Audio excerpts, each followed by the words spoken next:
¿Quién fue José de Egipto y por qué su historia nos inspira hoy? Esta no es solo una pregunta, sino una invitación a explorar una de las narrativas más profundas y espiritualmente ricas de la Biblia. Al abrir el libro del Génesis, encontramos a José, un hombre cuya vida estuvo llena de altibajos, un viaje tortuoso que, al final, no solo llevó a su propia redención, sino también a la salvación de su familia y su pueblo. ¿Te has preguntado alguna vez cómo este personaje antiguo puede tener relevancia en nuestras vidas modernas?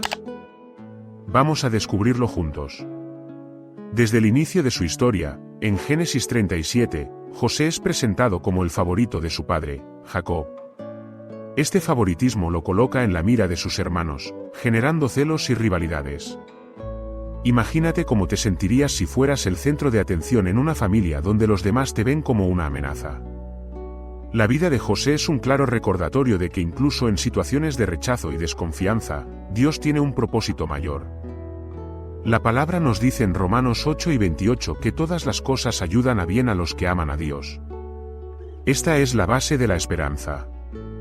En medio de la adversidad de José, vemos un hilo de divinidad tejiendo cada evento, y esta es una lección poderosa para nosotros hoy.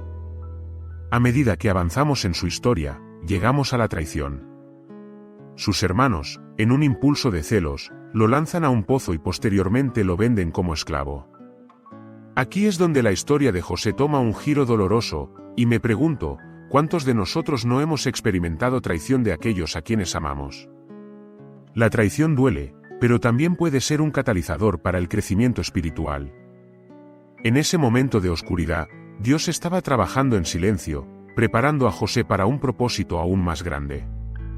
Isaías 55, 8-9 nos recuerda que mis pensamientos no son vuestros pensamientos, ni vuestros caminos mis caminos. Sus caminos son siempre más altos que los nuestros, incluso cuando no podemos ver la luz. Como esclavo en Egipto, José se enfrenta a nuevos desafíos. Es llevado a la casa de Potifar, un oficial del faraón. Allí, a pesar de ser un esclavo, demuestra ser un administrador fiel y competente. Aquí hay una lección vital: la integridad y la excelencia no dependen de nuestras circunstancias, sino de nuestro carácter. En Colosenses 3 y 23, se nos instruye a hacer todo de buena gana, como para el Señor y no para los hombres. Al actuar con esa mentalidad, José no solo honra a Dios, sino que también impacta significativamente en la vida de aquellos que le rodean. Sin embargo, la adversidad no termina ahí. La esposa de Potifar, atraída por su integridad, busca seducir a José. Cuando él rechaza su propuesta, ella lo acusa falsamente de intentar abusar de ella. Esta calumnia lo lleva de nuevo a prisión. En este punto, uno podría preguntarse, ¿dónde está Dios en todo esto? ¿Alguna vez has sentido que tus esfuerzos se han visto empañados por la injusticia? La vida de José es un espejo de esas luchas. En la prisión, sin embargo, una vez más vemos el plan divino en acción. Allí, José se convierte en el intérprete de los sueños de otros prisioneros, lo que eventualmente lo llevará ante el faraón mismo. ¿Qué podemos aprender de esto? En nuestras pruebas, Dios a menudo nos prepara para un propósito más elevado. Había un plan en la prisión, y muchas veces, las pruebas son el escenario donde Dios nos enseña a confiar en Él y a desarrollar las habilidades necesarias para lo que vendrá. ¿Alguna vez has sentido que estás en una prisión personal, donde cada día se siente como una lucha? Recuerda que allí es donde Dios puede estar moldeando tu carácter y preparándote para el futuro.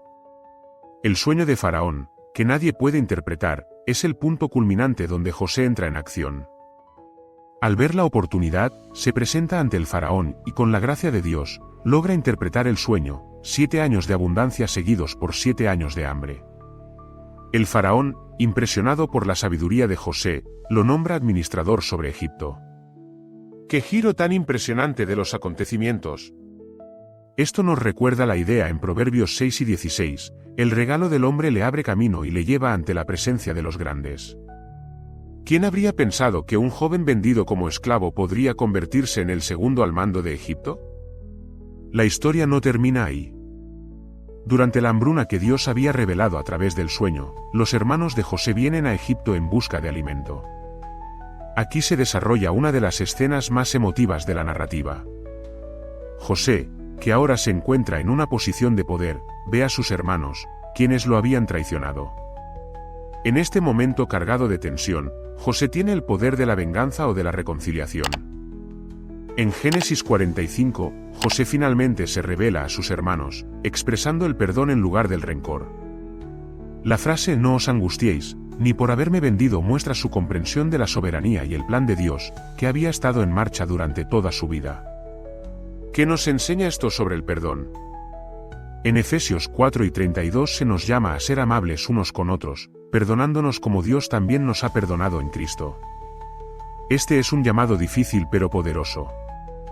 José nos muestra que el perdón no solo libera a los que nos han ofendido, sino que también nos libera a nosotros. ¿Hay alguien en tu vida a quien necesitas perdonar? Si José pudo perdonar a aquellos que le hicieron tanto daño, también nosotros podemos buscar la gracia para hacer lo mismo. Finalmente, la historia de José culmina en la reunificación de su familia. En Génesis 50:20, José declara: "Ustedes pensaron hacerme mal, pero Dios lo cambió en bien". Esta poderosa afirmación nos deja con una profunda verdad: Dios puede transformar el mal en bien. ¿Alguna vez te has detenido a pensar en cómo Dios puede usar tus cicatrices para un propósito mayor? La vida de José nos asegura que cada sufrimiento puede ser parte del plan redentor de Dios, no solo para nosotros, sino también para los demás. Al mirar la vida de José, encontramos una serie de lecciones atemporales que resuenan con nuestra fe cristiana. Desde el dolor de la traición hasta la sublime experiencia del perdón, su historia es una poderosa narrativa sobre la fidelidad de Dios, la soberanía divina y el poder redentor que todos experimentamos en nuestra propia vida. A través de sus luchas, podemos recordar que, aunque nuestra vida esté llena de pruebas, también está llena de promesas. En conclusión, al reflexionar sobre quién fue José de Egipto y por qué su historia nos inspira hoy, recordemos que su viaje no solo fue físico, sino también espiritual. Cada capítulo de su vida habla de la esperanza que encontramos en Cristo y de la fe que debemos mantener, incluso cuando las circunstancias parecen sombrías. Como decía el apóstol Pablo en Filipenses 1:6, estoy persuadido de esto, que el que comenzó en vosotros la buena obra, la perfeccionará hasta el día de Jesucristo. Al igual que José, nuestra historia también está siendo escrita, cada prueba y cada triunfo parte de un grandioso plan celestial. Así que, ¿estás listo para abrazar tu historia y ver cómo Dios puede transformarla en una narración de esperanza? La historia de José nos reta a confiar en el camino de Dios y a vivir con la certeza que Él tiene el control. Acepta ese desafío y permite que su vida sea un faro de luz en nuestro propio caminar de fe.